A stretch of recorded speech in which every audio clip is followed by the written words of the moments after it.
করার দাবিতে আজকের এই মানববন্ধনে উপস্থিত মহানগর মুসলিম লীগের সম্মানিত আহ্বায়ক অধ্যক্ষ জাফর ইকবাল, উপস্থিত আছেন বাংলাদেশ মুসলিম লীগের মহানগরের যুগ্ম আহ্বায়ক এবং সদস্য সচিব এবং আমাদের কেন্দ্রীয় নেতা বাংলাদেশ মুসলিম লীগের নির্বাহী সভাপতি জনাব আব্দুল আজিজ হাওলাদার এবং স্থায়ী কমিটির সদস্য জনাব আতিকুল ইসলাম এবং আনোয়ার হোসেন আবুরি সহ কেন্দ্রীয় নেতৃবৃন্দ এবং উপস্থিত সাংবাদিক ভাইরা, বোনেরা এবং সুধীজন, আসসালামু আলাইকুম। এই ভূখণ্ড অর্জনের পেছনে যাদের রক্ত স্নাত ইতিহাস রয়েছে, সেই ইতিহাসকে পাশ কাটিয়ে কোনো কিছু করা হলে সেটা জনগণের হৃদয়ে স্থান পাবে না। আপনারা জানেন, দীর্ঘ মুসলমানের সাফল্যমণ্ডিত শাসনের পরে 1757 সালে স্বাধীনতার সূর্য অস্তমিত হয়েছিল। সেই 1757 সাল থেকে 1857 সালের সিপাহী বিপ্লব এবং 1857 থেকে 1946 ঘটনাচক্রে আজকেই সেই দিন 16 আগস্ট দ্য গ্রেট ক্যালকাটা ক্লিনচে নামে পরিচিত ছিল। মুসলিম লীগ, নিখিল ভারত মুসলিম লীগ একটা বিক্ষোভ সমাবেশ ডেকেছিলেন। বোঝানো হয়েছিল সেটা ব্রিটিশ শাসনের বিরুদ্ধে, কিন্তু ব্রিটিশদের দোসররা সেটা ভুল পথে চালিত করে সবাই স্থলে গমনের পথে মুতাঙ্গাল নামে 72 ঘন্টার মধ্যে 4000 মুসলিমকে শহীদ করেছিল এবং লক্ষাধিক মানুষ বাস্তুচ্যুত হয়েছিল এবং 47-এর পাকিস্তান আন্দোলনে 5 থেকে 10 লক্ষ মুসলমান শহীদ হয়েছিলেন। এবং সেই 47-এ যখন বাউন্ডারি কমিশন করেছিলেন ব্রিটিশ সরকার রেড ক্লিফের নেতৃত্বে, উনি যখন কার্টোগ্রাফি করছিলেন, সেখানে তাড়াহুড়ার মধ্যে আজকের খুলনা, সাতক্ষীরা, বাগেরহাট ভারতের অন্তর্ভুক্ত করলেন এবং মুর্শিদাবাদের মালদহের বহরম জেলা প্রশাসন সেটা পাকিস্তানের অন্তর্ভুক্ত করলেন। দুঃখের বিষয়, বাংলাদেশের সিংহপুরুষ, খুলনার কৃতি সন্তান খানে সবুরের দৃষ্টিগোচর হওয়ায় উনি যত দ্রুত সম্ভব ভারতে চলে গেলেন এবং আপিলের মাধ্যমে বাউন্ডারি কমিশনের সঙ্গে দর কষাকষি করে আজকে যেখানে সেই খুলনা, বাগেরহাট, সাতক্ষীরা সেটা পূর্ব পাকিস্তানের অন্তর্ভুক্ত করলেন। পশ্চিম পাকিস্তান এবং পূর্ব পাকিস্তান দুটো রাষ্ট্র নিয়ে দুটো অঞ্চল নিয়ে পাকিস্তান করা হলো। যারা বাংলাকে খণ্ডিত করার নামে ধোয়া তুলছিল, তারা খণ্ডিত বাংলা উপহার দিয়ে দিলেন এবং পাঞ্জাবকে খণ্ডিত করা হলো। এর পিছনে কি চক্রান্ত কাজ করছিল সেটা আপনাকে, আমাকে, বাংলাদেশের সর্বশ্রেণী পেশার মানুষকে উপলব্ধি করতে হবে।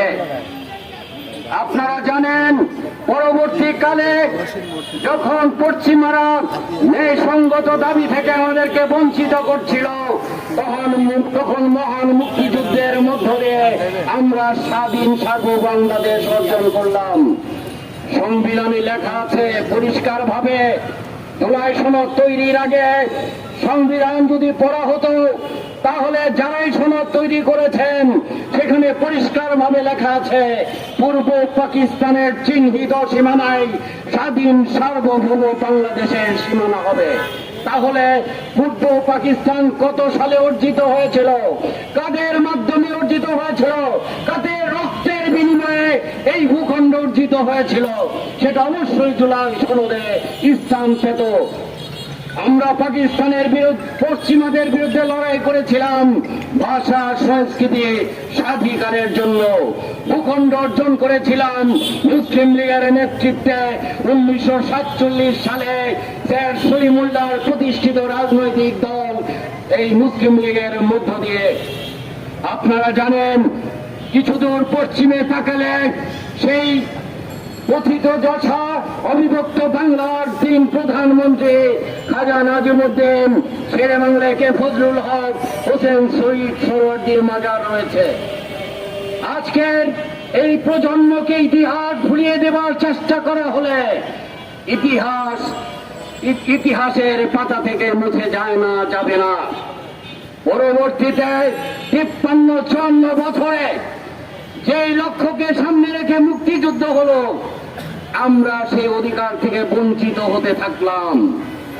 এই 54 বছরে মুসলিম লীগ রাষ্ট্র ক্ষমতায় ছিল না। যারা ছিলেন তারাই ভালো জানেন এদেশের মানুষের ন্যায্য অধিকার তারা পেয়েছিল না বঞ্চিত হয়েছিল।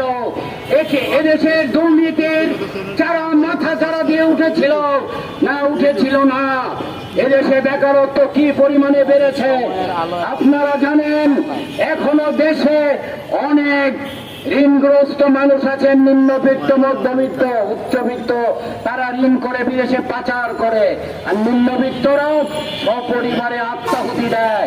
আপনারা জানেন, রাজশাহীর একটি গ্রামে ঋণের দায়ে সে তার স্ত্রীকে, তার 2 সন্তানকে হত্যা করে নিজে আত্মহত্যা করেছে। এগুলো কিসের চিত্র? আমরা স্বস্তির নিঃশ্বাস তখনই ফেলতে পারবো যখন এই বাংলাদেশে কোন ঋণ কোন মা বোনের উপর, কোন ভাইয়ের উপর বোঝা হবে না। ঋণের দায়ে কেউ আত্মাহুতি দিবে না, বেকারত্বের কারণে কেউ আত্মাহুতি দিবে না, কারো পরিবার কষ্ট পাবে না।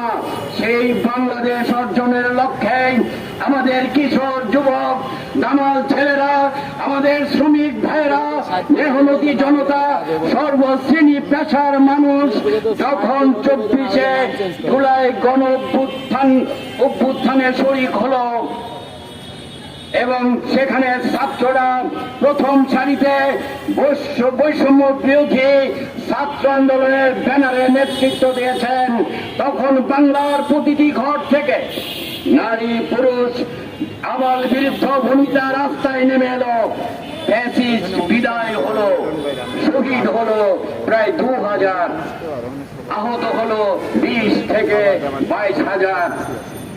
সেই শহীদদের আত্মার মাগফিরাত কামনা করছি, যারা আহত হয়েছে তাদের দ্রুত রোগ মুক্তি কামনা করছে, পুনর্বাসনের দাবি করছে। এমত অবস্থায় নির্বাচনের রোডম্যাপ দিয়েছেন, 300 লোক আপনি নির্বাচিত করবেন। কাদেরকে করবেন? সেই মানুষগুলো হতে হবে ঋণ খেলাপি মুক্ত, দুর্নীতি মুক্ত, সুদ ঘুষ মুক্ত, অর্থ পাচার মুক্ত।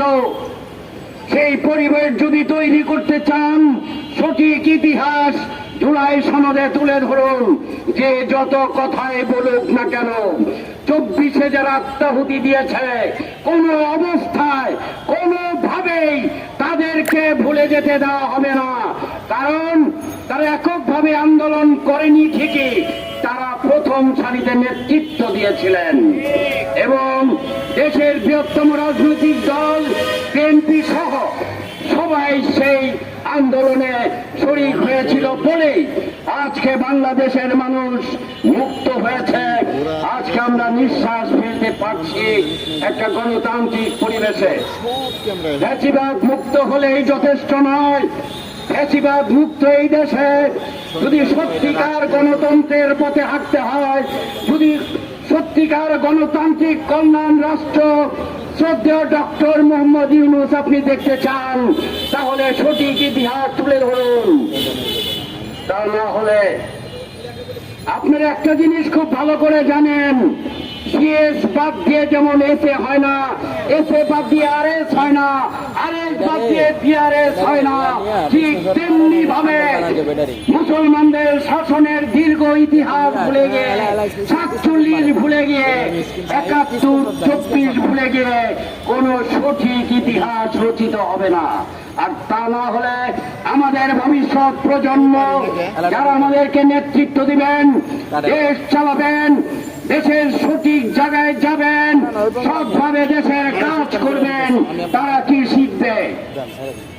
আজকে শুধু 47 পাশ কাটানো হয় নাই, বিভিন্ন কর্মকাণ্ডেই দেখতে পাচ্ছি দীর্ঘদিন ধরে।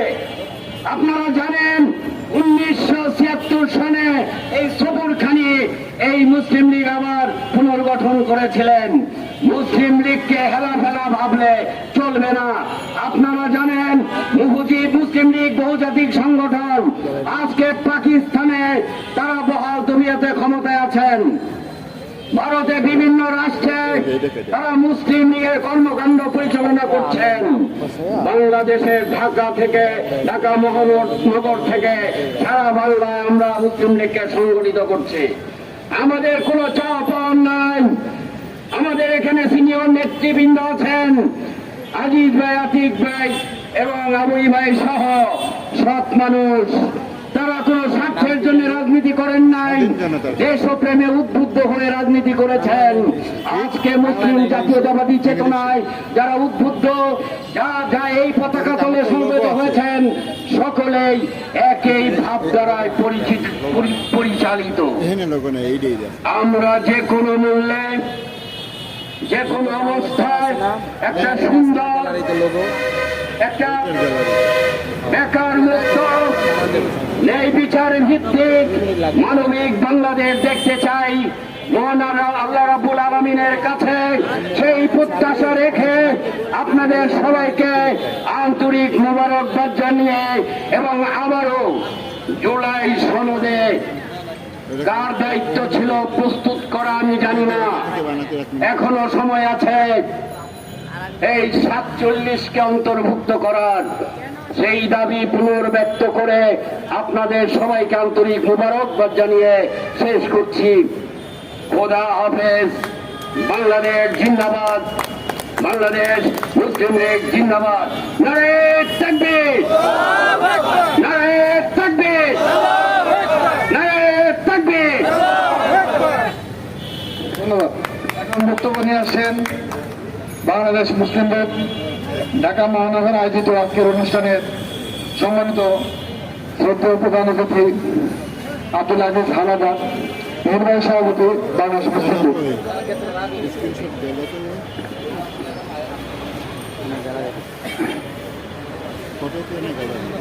আসসালামু আলাইকুম ওয়া রাহমাতুল্লাহি ওয়া বারাকাতুহু। বন্ধুরা, আমাদের তো খুব ছোট, মানুষের সংখ্যাও খুব ছোট, তবে আমরা যত সুখী হই না কেন, এই দেশটাকে আমরাই কানায় কানায় ভরে তুলেছিলাম। আজকের বাংলাদেশ যারা বিভিন্ন সময় দায়িত্ব পালন করেছেন, রাষ্ট্রপতি হয়েছেন, প্রধানমন্ত্রী হয়েছেন, মন্ত্রী হয়েছেন, সচিব হয়েছেন, বিচারপতি হয়েছেন, যে যে অবস্থায় হয়েছেন, এগুলো আল্লাহর রহমত আর আমাদের দান। আমরা যদি সেদিন ভারত বিভক্ত করে মুসলমানদের জন্য একটা স্বতন্ত্র আবাস ভূমি তৈরি না করতাম, তাহলে আপনাদের জীবনে এই সুযোগ আসতো না। 47 সাল আগে মুসলমানরা ছিল ক্ষেত মজুর, বদনা দিত, কামলা দিত। মুসলমানরা জজ ম্যাজিস্ট্রেট হয় নাই, বিচারপতি হয় নাই, মন্ত্রী হয় নাই, রাজা হয় নাই, রাষ্ট্রপতি হয় নাই। কারো চাকরি ছিল পিয়নগিরি, পিয়ন হয়েছে, হাত ডালিয়েছে, পাঙ্খা চালাইছে, এটা ছিল মুসলমানের চাকরি। সেই মুসলমানের সন্তান আজকে রাষ্ট্রপতি, সেই মুসলমানের সন্তান আজকে প্রধান বিচারপতি, সেই মুসলমানের সন্তান আজ প্রধান উপদেষ্টা, সেই মুসলমানের সন্তান আজকে উপদেষ্টা, সেই মুসলমানের সন্তানরা কেউ জাতির পিতা, কেউ জাতির আম্মা যান, কেউ জাতির আফা যান, কেউ বুবু যান, যা কিছু হয়েছে এই মুসলিম লীগের কারণে। অস্বীকার করতে পারবেন না আপনারা। আমরা এটা বানাইছিলাম বলে আজকে বাংলাদেশ হয়েছে। ভারতে অসংখ্য মুসলমান মেজরিটি বড় এলাকা মানুষ ভারতের দেশে আসে। ভারতে এখনো 20 কোটির উপরে মুসলমান, 35 কোটি মুসলমান ভারতে। ভারতের মুসলমান কি প্রধানমন্ত্রী হয়? ভারতের মুসলমান কি রাষ্ট্রপতি হয়? ভারতের মুসলমান কি বিচারপতি, প্রধান বিচারপতি হয়? শোনেন, তুমি একটারে অলঙ্কার হিসাবে বানাইছে শেখেরে বুঝ দেওয়ার জন্য, শেখেরে বুঝ দেওয়ার জন্য ওটা বানাইছে, ওটা আন্তরিকতা না। আপনারা আওয়ামী লীগ ক্ষমতা আইলেন, দেশ চালাইলেন, আলহামদুলিল্লাহ। দেশের মানুষ জানে ভালো করছেন কি মন্দ করছেন, আমরা কিছু বলতে চাই না। আমরা শেখ মুজিবুর রহমানের সম্মান করি, আমরা জিয়াউর রহমানকে সম্মান করি, আমরা খালেদা জিয়ারও সম্মান করি, কিভাবে আমরা ইরশাদ সাহেবের সম্মান করি। আপনারা কিভাবে দেশ চালাইছেন আপনারা জানেন। তবে এইটা দেখছি যে আপনারা দেশ চালাই যাওয়ার পরে আপনাদের ব্যক্তির কোমরে গড়ি পড়ছে, আপনারা খুনে আসামি হয়েছেন, আপনারা মামলার আসামি হয়েছেন, আপনারা ডাকাতির আসামি হয়েছেন, আপনারা লুটের আসামি হয়েছেন। ইউনূস সাহেব আপনি একটা ভালো মানুষ, জীবনে রাজনীতি করেন নাই, শিক্ষিত মানুষ, একটা বিশ্ববরেণ্য মানুষ, আপনাকে সম্মান করি। আপনার কাছ থেকে এই দেশের মানুষের অনেক আশা ছিল। আরে আলী রিয়াজ সাহেব জাতীয় ঐক্যমত্য কমিশনের সভাপতি, সহ সভাপতি, আপনার মুসলিম লীগের নাম শোনেন নাই, লেখাপড়া করেন নাই, ইতিহাস পড়েন নাই, 47 বঙ্গভঙ্গ পড়েন নাই, না পড়ে হয়েছে। আপনার মুসলিম লীগের ছিলেন না, বলাইতে ভুলিয়া যান, মাথা গরম হয়ে গেছে তো। আরে অল্প কয়েকদিনের মধ্যে মাথা ঠান্ডা হয়ে যাবো, চিন্তার কোনো কারণ নেই। অল্পের মধ্যে ঠান্ডা হয়ে যাবো।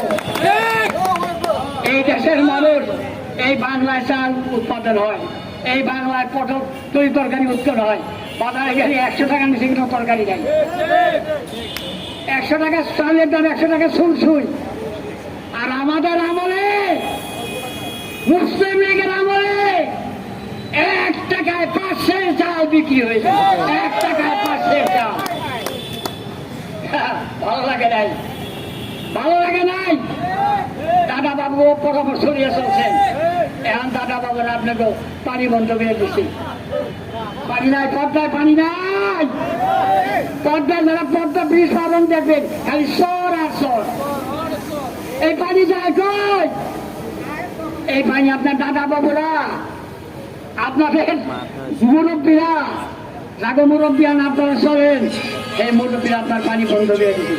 একটা বাদ দিচ্ছি, শুধু একটা না, 54টা নদীর মুখে বাদ দিচ্ছি। বাংলাদেশকে মরুভূমি করে আর মুসলিম লীগেরা বলে কি ছিলেন এই দালান করা, প্রতিদিন এখানে বক্তৃতা দিয়ে বারবার এক কথা বলতে হয়। খবর না বললেই নয়। আপনারা বলেন তো কে কি করিয়া গেছেন, কে এই দেশে ধরে কি করে গেছেন বলেন। আপনাদেরকে বলে, যদিও কেউ কিছু করিয়া থাকেন, ভালো কমিশন কাইয়া করছেন। আপনাদের কমিশন হাজার হাজার কোটি টাকা কমিশনের বিনিময়ে কিছু কিছু কাম করছেন, আমাদের মহব্বত করেন নাই। জন্মাষ্টমী আরে ফেব্রুয়ারি পড়তে আপনাদের চিনা দেবে না, আপনার অবস্থা আর আমার অবস্থা একই অবস্থা হইল। কিন্তু ইতিহাস বলে যান কেন, 1947 না হলে আপনারা এইসব পদে কেউ থাকতে পারতেন না। সেই জাতীয় সনদে আর তো আপনারা 47-এর কথা বলে গেছেন। আরে অকৃতজ্ঞ জাতি, অকৃতজ্ঞ জাতির কিসমতে ভালো কিছু আশা করুন। তারপরেও আমরা আপনাদেরকে স্মরণ করিয়ে দিতে চাই, আরে আমরা তো এখন দুর্বল হয়ে গেছি বয়সের ভারে, কিন্তু একটা বড় ভালো কথা যে আমরা ক্ষমতায় ছিলাম, আমাদের মাথায় কেউ দড়ি দিতে পারে নাই। আমাদের দেশে বিদেশে দাঁড়িয়ে হয় নাই পলাইয়া, অনেকে বিদেশে হইয়া নেতৃত্ব করেন, দেশে আইতে পারেন না। আরে কি জিনিস, আরেকজন দেশে থাকতে নাই, বিদেশে পড়াইছেন। এই তো আপনাদের রাজনীতি, এই উপহার দিয়েছেন বাংলাদেশের মানুষের। দয়া করে ইউনূস সাহেব, আপনার এজেন্সির লোক এখানে থাকা উচিত, যদি না থাকে আপনি এটা ব্যাগ তোলো, আমাদের কথা আপনার কানে যাওয়া উচিত। মেহরবানি করে অনতি বিলম্বে আপনার সনদে, জাতীয় সনদে 47কে গ্রহণ করার ব্যবস্থা করেন, অন্যথায় আমরা কিছু না করতে পারলো আল্লাহ আপনাদেরকে ছাড়বে না। হক থাকবে ইনশাআল্লাহ। বিনয়ের সাথে বলতেছি, অবিলম্বে জুলাই আমাদের এই 47-এর এই দেশভাবকে সনদের অন্তর্ভুক্ত করার জন্য আহ্বান জানাচ্ছি। আপনারা মাঝে মাঝে আপনাদেরকে কষ্ট দিই, আমাদের অর্থ নাই, বৃত্ত নাই, ভাড়াটা বিয়ালু সমস্যা করতে নাই, কিন্তু একটা আমাদের দিল আছে, আর জানি না কি হবে। তবে আপনাদের কাছে অসংখ্য ধন্যবাদ, আপনারা আমাদের সময় আসেন, আপনাদেরকে ধন্যবাদ জানাই। যারা আসছেন সকলের কাছে কৃতজ্ঞতা করছেন। আল্লাহ রাব্বুল আলামিনের কাছে লাখ লাখ কোটি শুকরিয়া যে আমরা অন্তত সপ্তাহে একবার আপনাদের সামনে হাজির হই।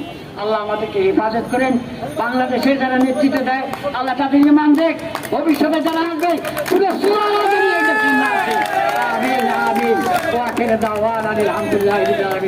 আসসালামু আলাইকুম ওয়া রাহমাতুল্লাহি ওয়া বারাকাতুহু। এখানে আমাদের